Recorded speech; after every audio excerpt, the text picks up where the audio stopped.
Thank you everyone for finding time to join us today in our monthly encounter. I love to call it encounter because every month we have something new in the family of TOP. And for those who are able to join us today, looking forward that you will always join us every time you have an opportunity. Today we are really excited to hear the story of Yard.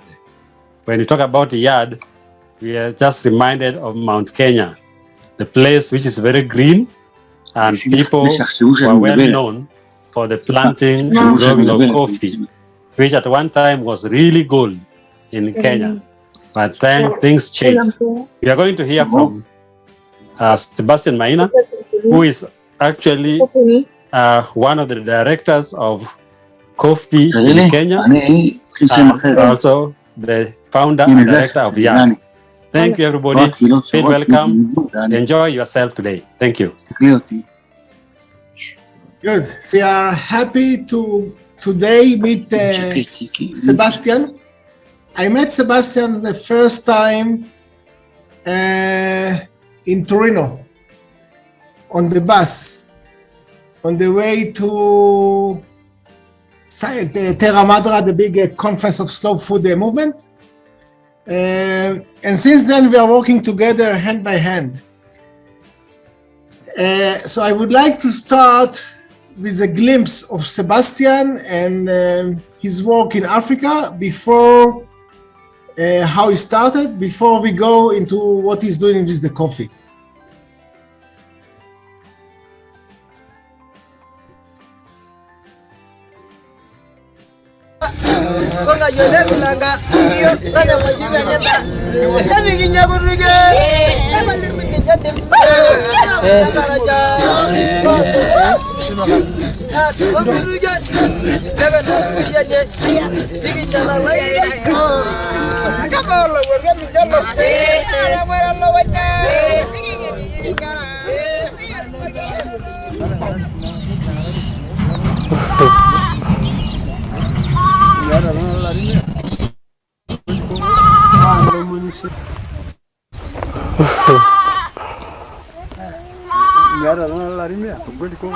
I want to tell you about being hungry from my own experience. And when you get hungry, meaning that you don't have something to eat, then there are so many things that don't work in you. One, you cannot be creative, you cannot listen, sometimes you cannot understand because the body requires some food and you don't have it. So for me, I've experienced what hunger is, have stayed for days without food, and honestly speaking, it's not the best thing for any child who is growing up.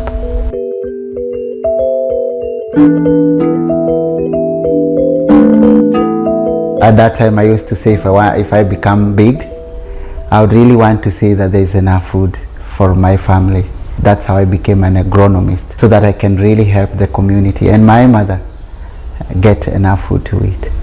Initially I had decided to be a teacher, but then I think the more one became hungry, the more you wanted to help people grow food. Because some women helped me go to school. They brought their money together because my mother was not able to do that, but they kept on working very hard on the fields. So one of the things that I did after college is that I wanted to share these skills with the same women who helped my mother to take me to school. So I moved from one village to another, bringing women together, and together we could grow food.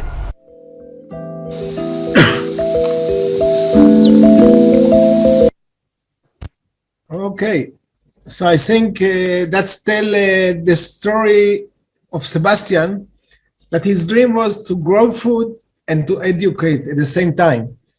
Since then, he opened his organization called Yard that actually helps so many people to do both, to eat and to be educated. So Sebastian, tell us a little bit about yourself, your background, apart from being hungry. Once you was in my home, and we ask you to cook. You say, I don't know how to cook because I never got food to experience. Okay, the floor is yours, Sebastian. Okay, thank you, and Jambo everyone. Thank you for playing that clip, and actually it reminds me of my past. And it's true that the best way to have avoided cooking when I was in Jerusalem was to actually say to the family and the elder that I don't know how to cook because I didn't have enough food to cook, and sometimes there was no food for us to eat. So that gives me the story. And sometimes the story about Sebastian motivates the same Sebastian who during those days did not have an equal opportunity like other children to grow up like children, have nice clothes, enjoy like other children. And these were actually luxuries to me. And that formed the Sebastian you now see here, who is now working with several farmers. Now, we have seen an increment in terms of yields.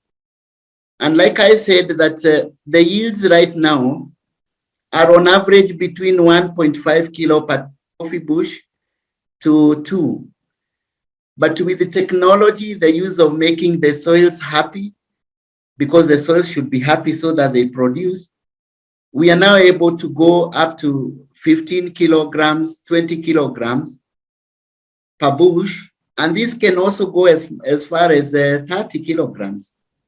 We have even experienced farmers who are able to go beyond 30 kilograms, which now makes it more viable and a very now important income generating program for the farmers. Sebastian. Yes. You use the term to make the soil happy. I like it very much. Can you explain how you make the soil happy? And what was before, why it was not happy before? Yes. The soils become happy when you feed them. Now, when the soils are happy, they equally feed your crops. Now, with the opposite of agroecology, what you do to the plant is that you feed the plant itself, forgetting that the soils are living and they need to eat food.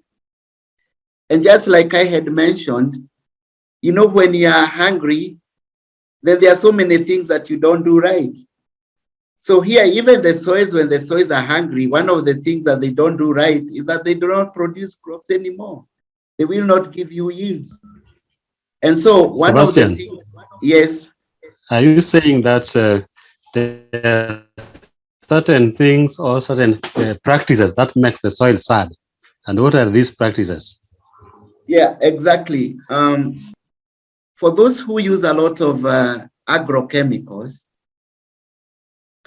in a bag of about 50 kilograms, you will find that it is rated 25% active ingredients. Now, what happens to the other 25%? That is toxic to the soil. Now, when you spray when you ask women now no longer to weed, but rather you spray some chemicals to weed, then it basically tells you that you are killing the life in the soil.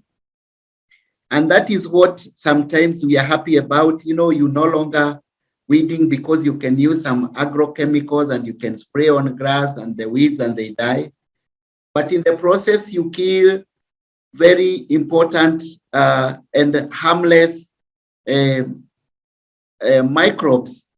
You kill the birds, you kill the bees. The bees will no longer pollinate your crops, which is very important. You kill the chameleons, you kill a lot of life in the soil. And so the life becomes dead. So now what makes the soil happy then? You have to be very specific. Yes. Now, one of the things that make happy soil, and like I said, is when you use a lot of manure, either you are doing composting, where a lot of the things you are using for compost is actually food that goes back to the soil. When you grow crops that actually generate nitrogen, for example, beans, when you intercrop beans and maize, the beans become very supportive of the maize because they are able to fix nitrogen into the soil. And the soils become happy and they're able to release that to other crops. Now, like I had said, our own lives are integrated, and so are the lives of the plants and the soils. So when you grow things in a monoculture way, particularly for our own setting, then there are so many benefits that you lose. And I'm speaking on behalf of the small scale holder farmers who only have less than an acre, maybe half an acre piece of land that requires that you integrate a lot of things. Happy soils are able to hold a lot of water. A lot of water can be held by using manures, and we have several ways of doing that. Then you're able to use crops that are companion to each other. Just like of our lives, our friends become important because we are good friends, we understand each other. Crops also have their own companions. And it's about bringing this together in the crops that will also bring out the best companions and make each one of us happy and the plants happy. So we've seen this integrated approach bring in the quality of the beans, of the coffee and other crops. The quality of the soils improve. And once you have the quality of the product improve, then you have less waste, and then you actually have more income from what you sell. And in this case, it's not only about what you sell, but you also eating very healthy food that is also good for your energy, good for your health, and good for your well-being. So we look at the social and environmental impacts of the same. And this is where you find that... Sebastian, yes. Sebastian, just a moment. Right. So in short, you are saying organic farming would be the best because all this is what you are saying related to organic farming. Yes, what I'm talking about is okay, one way of approaching is through organic farming. Organic farming has now fetched other new names like agroecology. Sustainable agriculture, people have been using that term, but it's now becoming questionable because you can also do sustainable agriculture by using agrochemicals for too long. It's still sustainable on your end, but the results will be different. So one approach, like you saying, is sustainable agroecology, which most of us now agree is the name. Others are calling that permaculture, organic agriculture. Those words and those practices that make it easier for other things to live, not you as a human being alone, but other forms of life to live, are the best practices that we have and the best way of bringing about food production, food security, and eliminating hunger in the long run.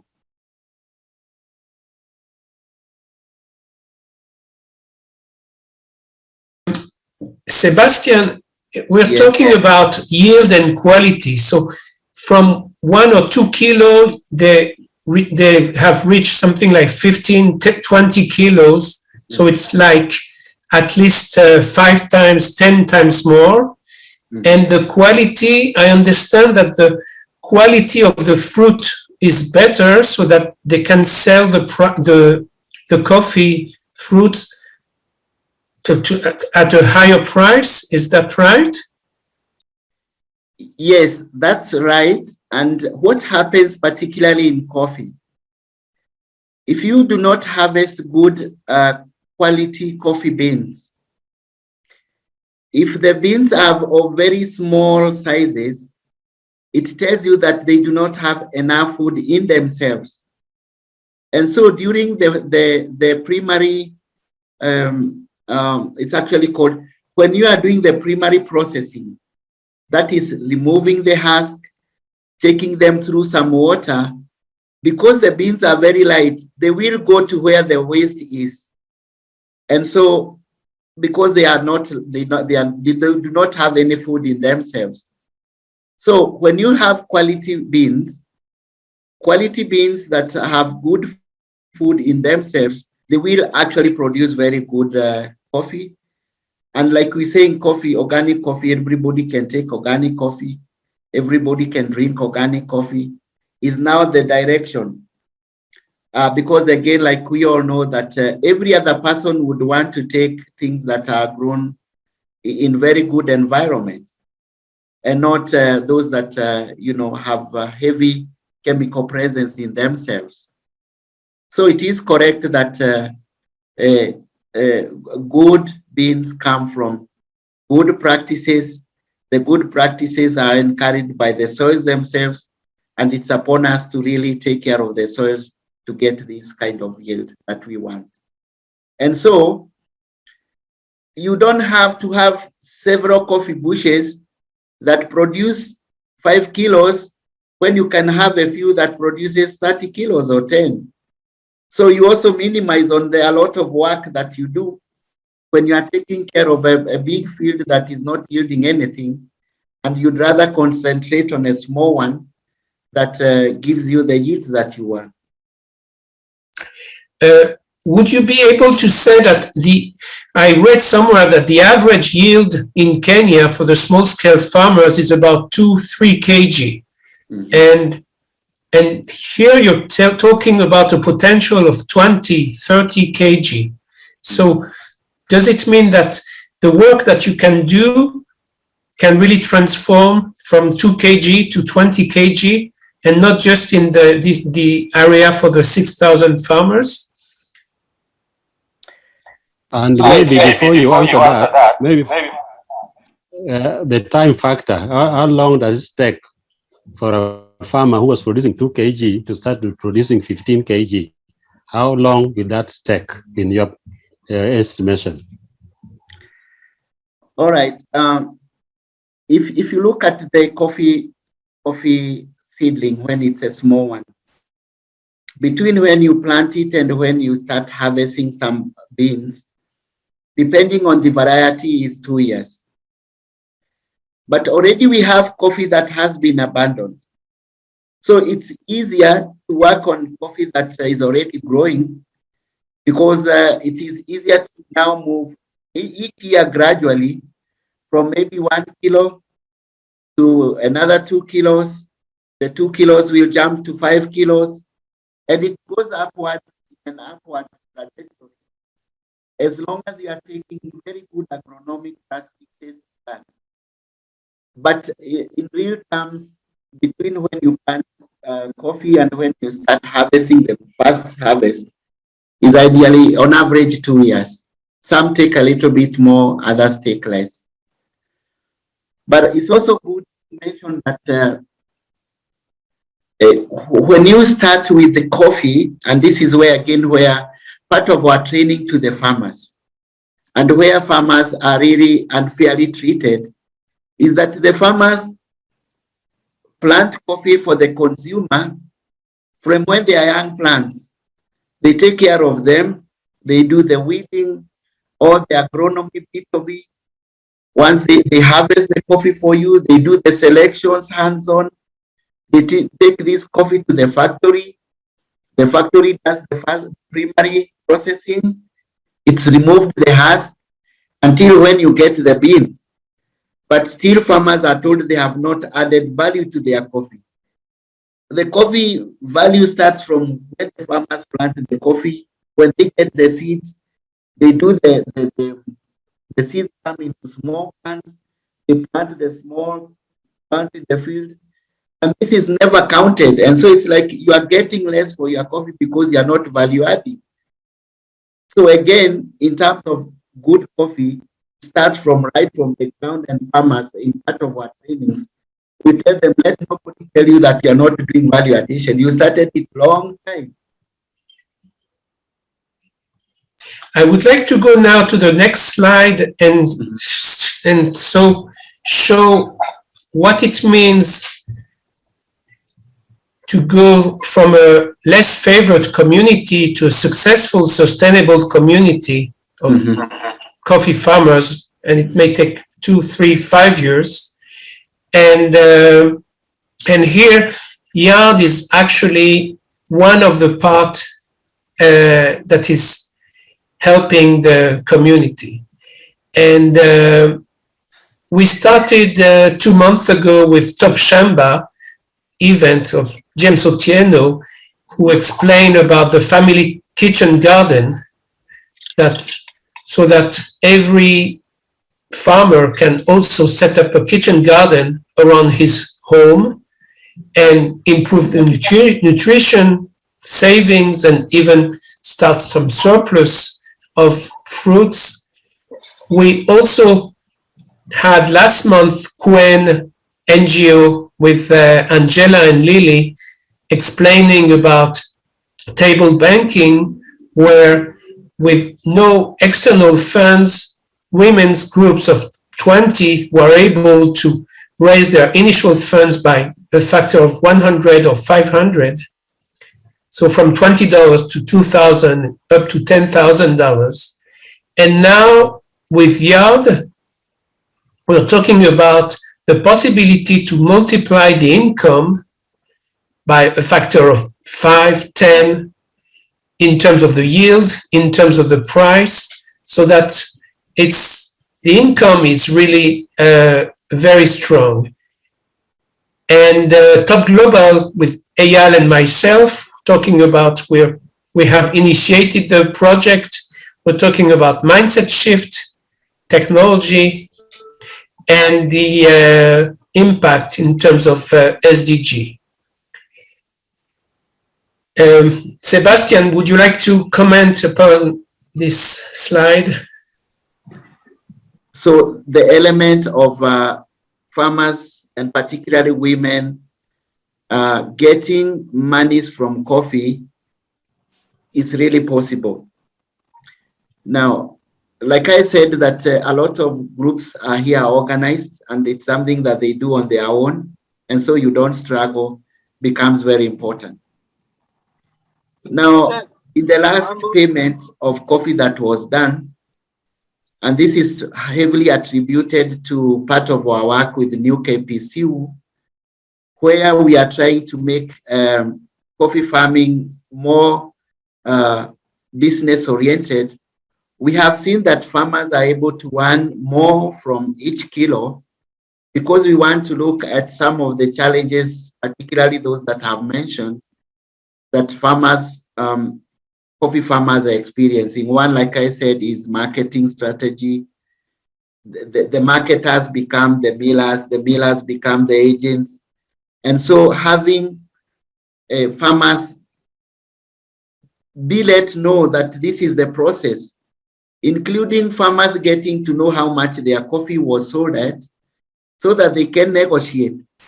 You know, in the past, once you deliver your coffee to your coffee factory, that is your story, that is your end of the story with your coffee. And you'll only be told that, oh no, your coffee never fetched any money.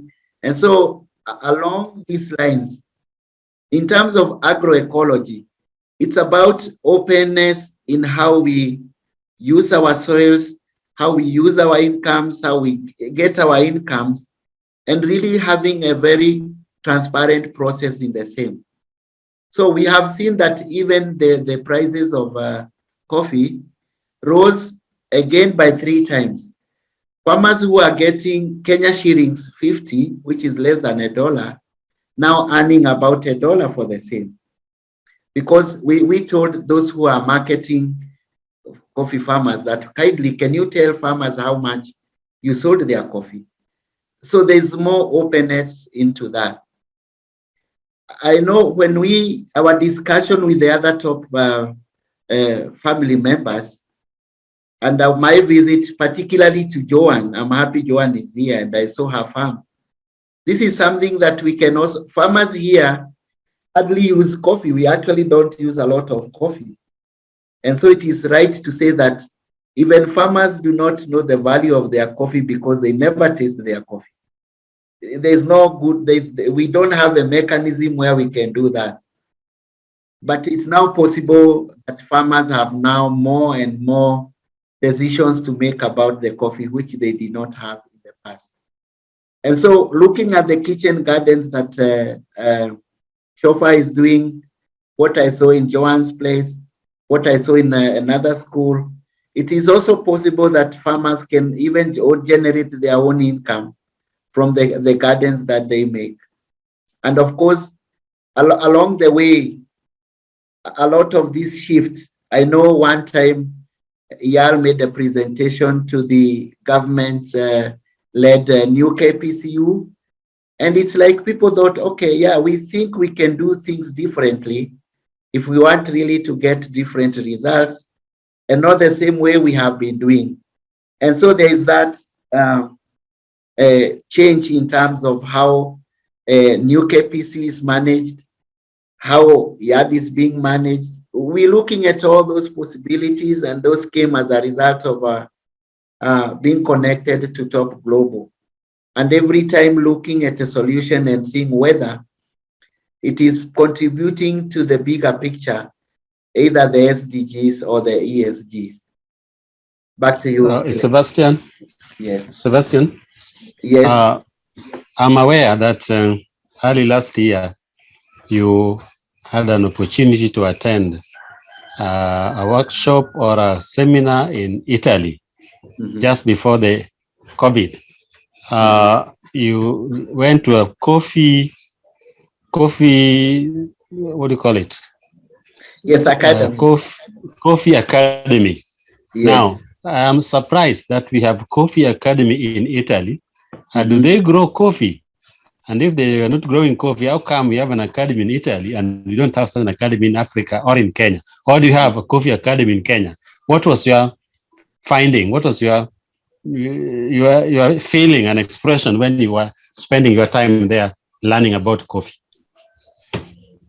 Okay, thank you, James. And yes, Italy does not grow any coffee. I never saw any single coffee plant, but they have put a lot of research, a lot of innovations, a lot of findings into coffee. And one of the things during our lessons is that they were talking about Roiro 11 coffee.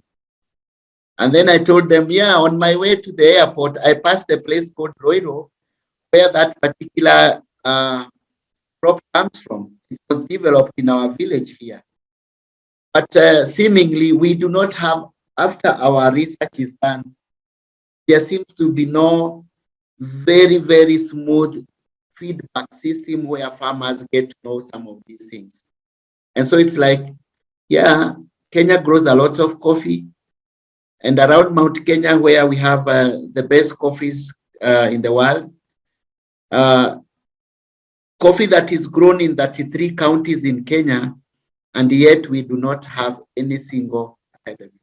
So that was a challenge to us. But I think the reason, James, here is when coffee came into Kenya in 1896, it was only grown by the white settlers. Africans were not allowed to grow coffee until the 1960s and 70s, where they were now allowed to grow coffee, but still coffee was not owned by them. So you could only grow coffee and then give it to other people. So that mindset shift hasn't changed a lot.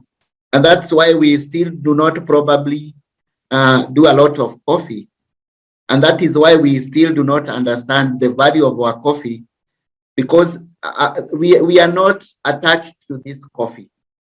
And so my training at the Coffee Academy, and being the only one, I think I was the only African in the academy then, and probably only one person from Egypt has gone to that academy.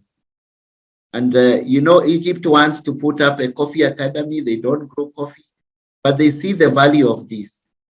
Maybe it's a wake-up call to all of us, and particularly to us in Top, to really support some of these processes.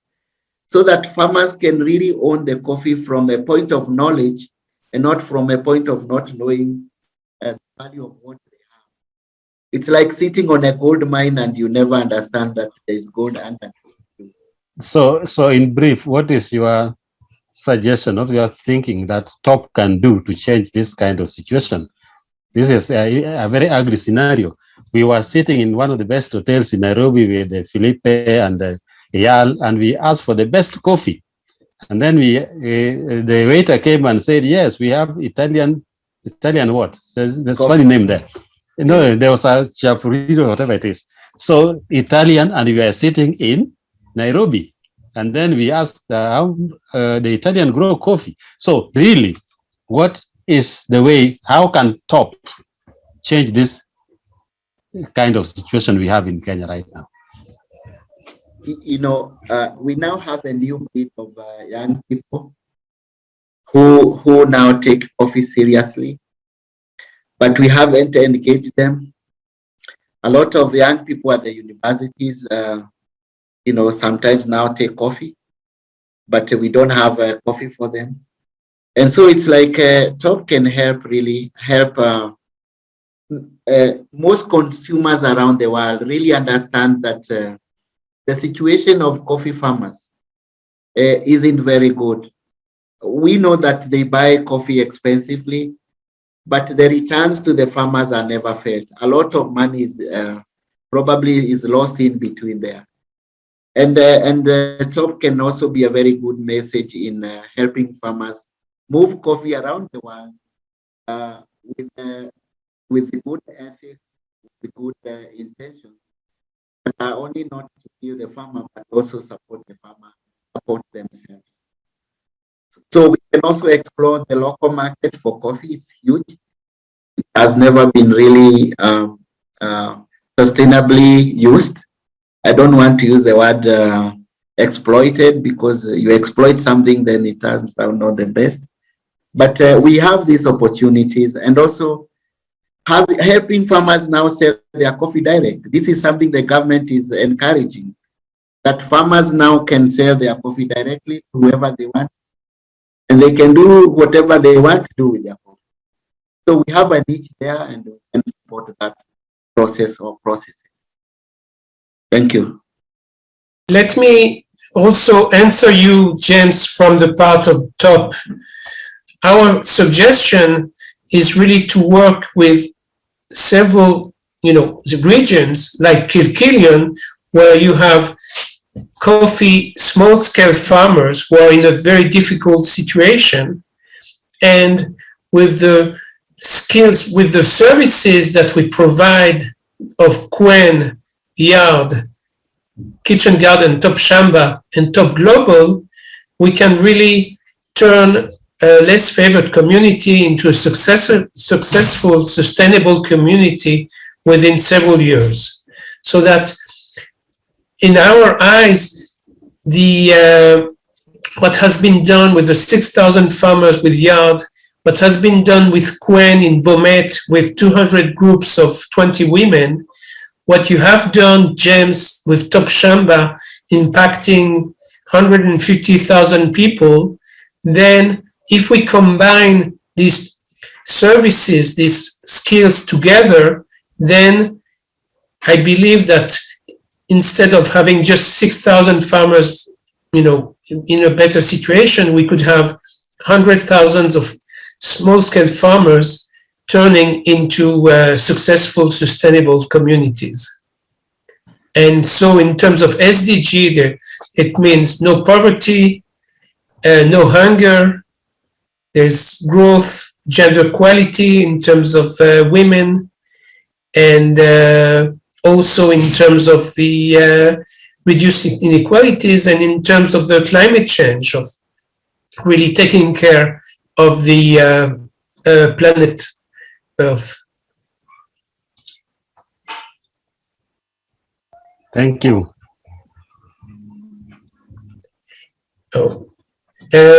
Eyal, would you like to add something? Yes. First of all, I think it was very impressive, and I learned what is happy soil. And I think if we use in agriculture the term happy soil, then we can get something, because we have so many words. But this simple term that Sebastian, you coined, happy soil, really explain the story.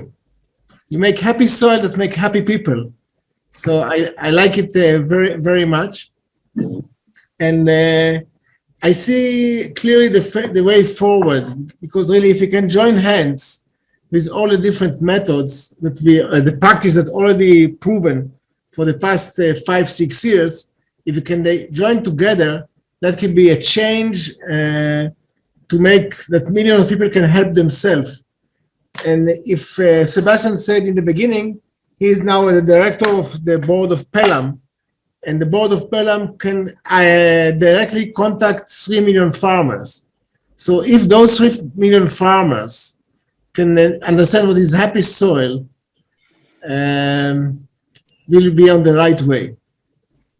So I think that's we have the know-how. Now with the challenge is to make the small practice to one big package that can be delivered or be accessible to all the farmers. That's our vision and dream, and while doing it as a business and not as a donation-based practice. So we can move from needy organization, because also Sebastian, I was helping the farmer with a donation, right, Sebastian? And that means his organization is still needy one, because he's acting on donation. So the real question, can we do it that Sebastian organization become independent as a part of the business model? He don't have to ask favor for donation by selling the coffee, by improving the chain. All of this can be a social business model. And then we don't need donation. We can do it.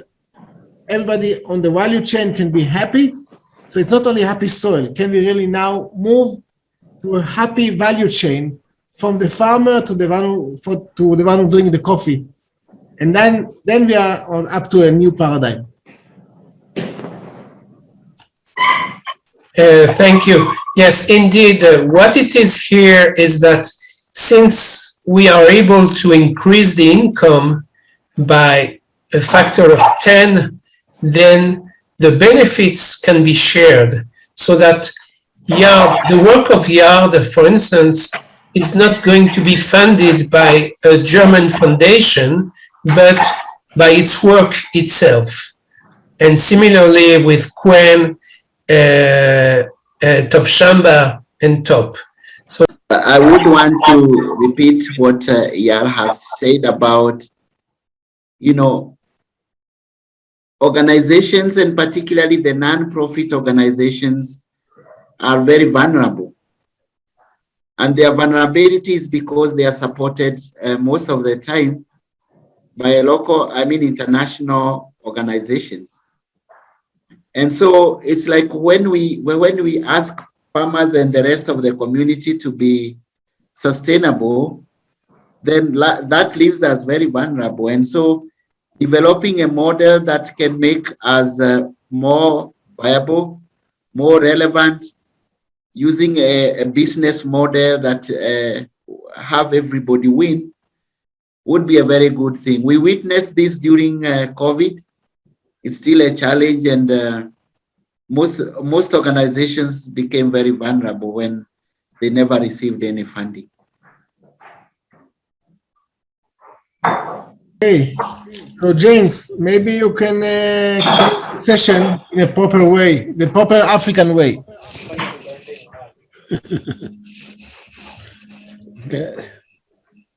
The happy soil. I think we are leaving this meeting with the word, the happy soil. And for us in Top Shamba, that is good news. We want to make our soil happy. And when the soil is happy, all the ingredients, all the microorganisms are happy, then the production is also happy. Thank you, Bwana Maina Wambugu. This has been a wonderful day. I think I want to be grateful for the journalist, Philip Skiman. Today you became a journalist by helping us with those right guidance questions for us to succeed. And everybody who participated, Yal for giving the background information, and everybody who came on board, even though you didn't say, but I'm really seeing on the chat, people are saying, oh, wow, what a wonderful presentation. And I think with the top, we are heading somewhere.